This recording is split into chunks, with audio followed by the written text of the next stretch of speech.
के सहारे खाटू बाबा शाम की। बाबा खाटू श्याम को हारे का सहारा क्यों कहा जाता है? इसका अर्थ है जिस व्यक्ति का कोई भी सहारा नहीं, उसे बाबा खाटू श्याम जी अपनी शरण में लेकर उसकी सारी कष्ट, सारी समस्याओं का अंत कर देते हैं। बाबा श्याम का आशीर्वाद लेने के लिए बाबा खाटू श्याम के भक्त राजस्थान सीकर में स्थित उनके मंदिर में माथा टेकने जाते हैं।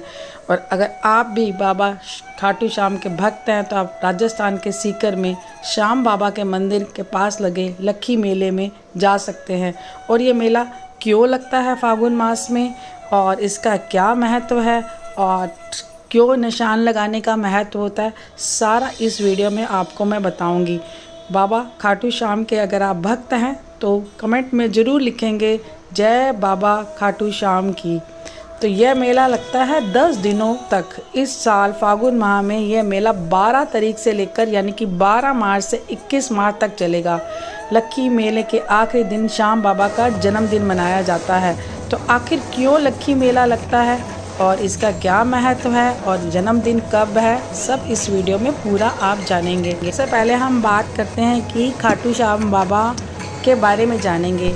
महाभारत युद्ध में कौरव पांडव जब युद्ध लड़ रहे थे तो जब घटोत्कच के पुत्र बर्बरीक तक बात ये पहुंची तो उसने अपनी माता से कहा कि वो भी कुरुक्षेत्र में चल रहे युद्ध में शामिल होना चाहता है। यह सुनकर उनकी माँ ने कहा, बर्बरीक तुम असीम शक्तियों को धारण करने वाले हो, इसलिए अपनी शक्तियों का प्रयोग कभी भी किसी निर्बल पर मत करना, फिर उस दल पर मत करना जो हार रहा हो। तुम हारे को सहारा देने वाले हो, इसका मतलब है जो पक्ष हार रहा हो तुम्हें उसका साथ देना होगा। यह सुनकर बर्बरीक युद्ध पर भूमि पर पहुंच गया। श्री कृष्ण को जब पता चला कि युद्ध में कौन हारेगा, इसलिए श्री कृष्ण यह बात भी जानते थे कि बर्बरीक जिसका साथ देने वाले हैं, बर्बरीक को कौरवों का साथ देने से रोकने के लिए श्री कृष्ण ने ब्राह्मण का वेश धारण किया और बर्बरीक से कहा और उनका शीश दान देने के लिए मांगा।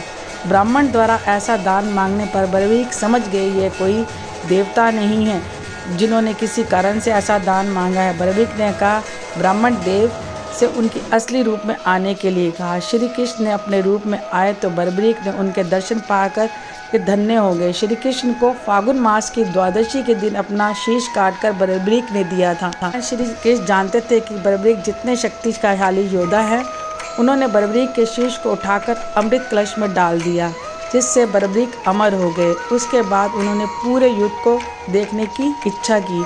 श्री कृष्ण ने उनके सिर को सबसे ऊंची पहाड़ी पर रख दिया, जिससे बर्बरीक पूरे युद्ध को देख सके। साथ ही बर्बरीक से संप्रवण भाव को देखकर श्री कृष्ण ने खाटू श्याम को वरदान दिया कि उन्हें कलयुग में उनके नाम से ही पूजा जाएगा। उसके बाद से बर्बरीक को बाबा खाटू श्याम के नाम से पूजा जाता है। इस महत्व के कारण राजस्थान सीकर में लक्खी मेला लगाया जाता है। 10 दिन तक चलने वाले इस मेलों में लाखों की संख्या में भक्त पहुंचते हैं। कहा जाता है कि कलयुग में हारे हुए लोगों का सहारा बर्बरीक महाराज यानी कि खाटू श्याम जी हैं। कलयुग की शुरुआत में जमीन के नीचे से खाटू श्याम जी का सर मिला था। उनके मिलने के पीछे एक कहानी है। कहा जाता है कि श्याम बाबा का सिर मिला, वहाँ एक गाय आती थी, उसके थन से स्वयं ही दूध निकलकर उस जगह पर गिरता था।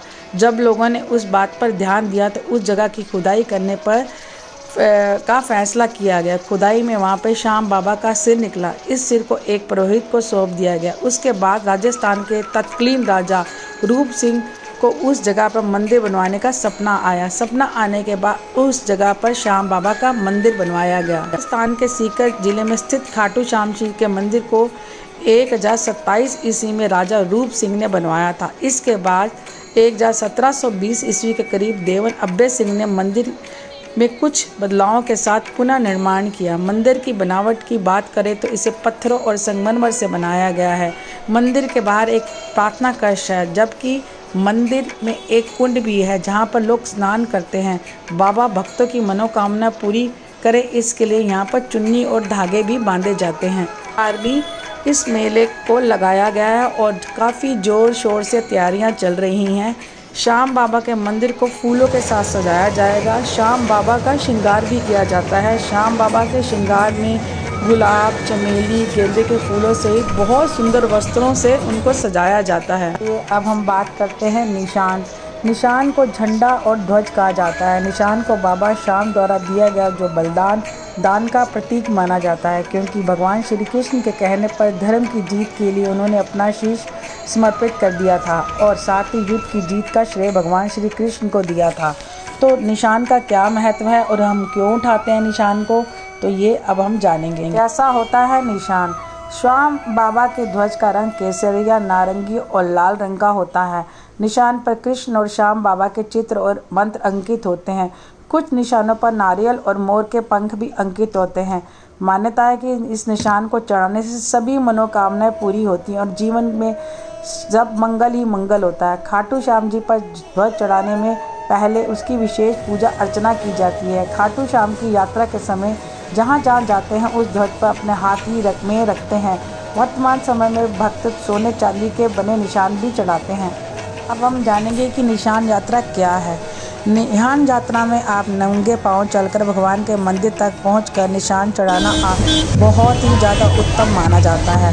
वर्तमान समय में खाटू श्याम जी के भक्तों की संख्या बढ़ती जा रही है। इसी को ध्यान में रखते हुए अब यह निशान यात्रा प्रत्येक मास के शुक्ल पक्ष की एकादशी को चढ़ाया जाता है और कुछ जगह पर पहले भी ये चढ़ाया जाता है, लेकिन सबसे ज़्यादा निशान फागुन मास में लगने वाले मेले में चढ़ाए जाते हैं। निशान यात्रा एक तरफ से पदयात्रा होती है। इसमें भक्त अपने हाथों में श्री राम ध्वज को पकड़कर खाटू श्याम मंदिर तक जाते हैं। इस यात्रा को श्याम ध्वज का निशान भी कहा जाता है। यह यात्रा रिंगस खाटू श्याम मंदिर तक जाती है, जो 18 किलोमीटर तक होती है। बाबा श्याम का जन्मदिन प्रति वर्ष फागुन मास की 11 एकादशी को मनाया जाता है। इस दिन का भक्त पूरे साल बेसब्री से इंतजार करते हैं।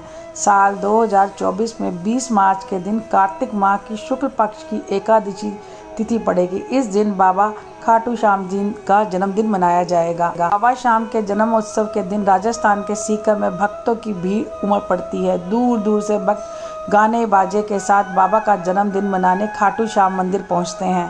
दिन बाबा के जन्मदिन पर पुजारी, वहाँ के जो पुजारी हैं, उनको इत्र और चंदन से नहलाते हैं। नहलाने के बाद बाबा को फूलों से सजाया जाता है। साथ ही मंदिर को भी फूलों और गुब्बारों से सजाया जाता है। शाम को सजाने के बाद उन्हें मिश्री मावे का भोग लगाया जाता है और फिर केक काटकर उनका जन्मदिन मनाया जाता है। इस दिन मंदिरों व घरों में कई तरह के आयोजन व भजन कीर्तन होते हैं।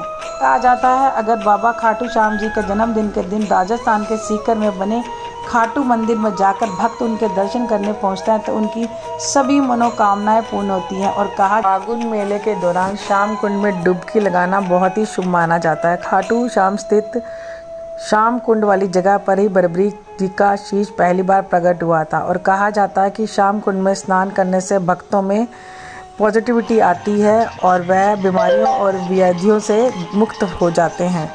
श्याम बाबा का शीश राजस्थान के सीकर में दफन हुआ मिला था। वहीं शीश मिलने के बाद उस जगह पर मंदिर बनाया गया। उसके बाद कार्तिक माह की एकादशी के दिन बाबा श्याम का शीश मंदिर में सुशोभित किया गया। इस वजह से बाबा का जन्मदिन 11 को मनाया जाता है। तो दोस्तों, आपको ये खाटू श्याम बाबा की जानकारी कैसी लगी? और अगर आपको ये जानकारी अच्छी लगे तो शेयर करें, कमेंट करें, लाइक करें, सब्सक्राइब करें और ज़्यादा से ज़्यादा लोगों को शेयर करें ताकि उन्हें भी ये जानकारी मिले। और 20 मार्च को आने वाला है खाटू श्याम जी का जन्मदिन, तो अगर जिनको नहीं जानकारी उनको भी पता चले तो जय खाटू श्याम जी की। और कमेंट में ज़रूर लिखें, हारे के सहारे खाटू श्याम जी की जय।